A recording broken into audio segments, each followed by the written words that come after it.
Hey guys, welcome back to Techo Tutorials, and today I'm going to be teaching you how to work with Blender 2D animation. So let's get started. And I'm just going to be teaching you the very basics today, so it's not going to be anything complicated.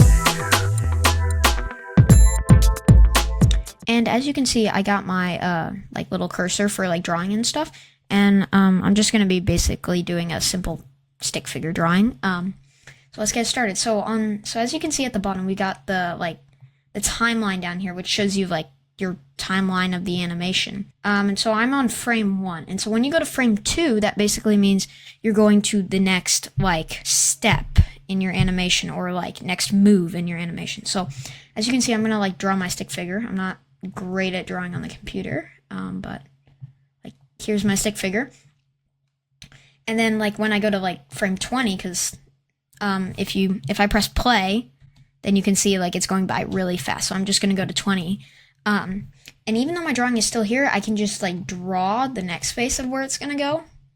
So I can draw the head, draw the arms. And then if we go back to the beginning and I press play, then you can see it moved at frame 20 because that's when I made the next animation or move. At any time, if you want to undo something, just press Control Z and that'll undo your next move. If you want to put in any specific shapes, then as you can see here, you got a whole selection of shapes. You got this box tool thingy, make a box or something. Yeah, so basically every time you want to draw on a, do the next animation, you could skip ahead of how many frames you want.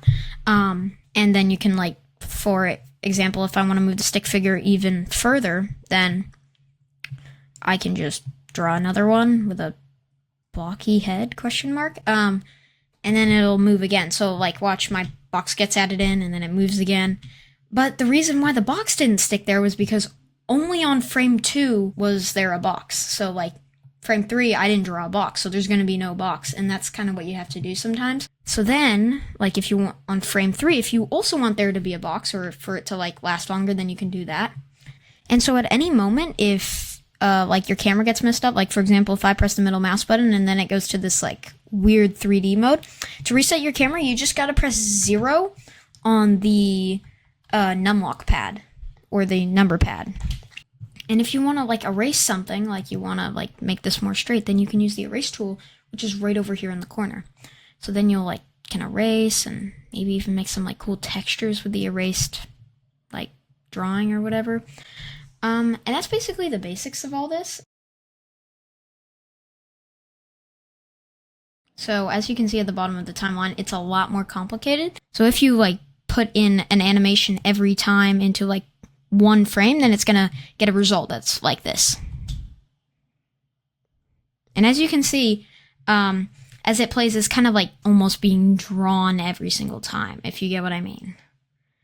So each of these letters, I do at least 3 strokes for. So 1, 2, 3 on the T.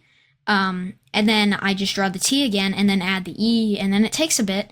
But once you do, you kind of get a result like this, which is it feels like it's actually being drawn and it's alive and kind of. To give you a basic understanding of how I did that animation, I can show you really quick how I kind of did it. So if we want to draw the word Techo or whatever, in frame 1, I'm going to do it more spread out than the advanced example, but in frame 1, you would draw 1 stroke, so this, and then you would move to frame 10, for example. Then you'd redraw that stroke as best you can, and then you draw another stroke on top. So then when you're ready to go ahead to the next frame, or next 10 frames ahead for me, I would redraw that T like that, and then I would start on the letter E. Then I would go ahead another 10 frames, draw the T again, and finish the E. So I can show you how it kind of shaked a bit, in the other one. You can kind of see throughout the timeline, the T kind of shifts positions. And so when I did lots of strokes for the complicated one, that's kind of how it shook like that. But that's kind of how you can write words in a cool animation style way. And if you want it to loop over and over again like a GIF like I did, then if you go down here, you can see it says it starts at frame 1 and ends at frame 250. Now, mine goes only up to frame 30, but I would extend it more so you can have a time, you can have some time to look at the end result. So like this, I shortened it to 41 frames or 40. Boom, boom, boom. And then it just restarts over and over. Anyway, that is the end of this tutorial. Thank you guys for watching, and please remember to subscribe. Later.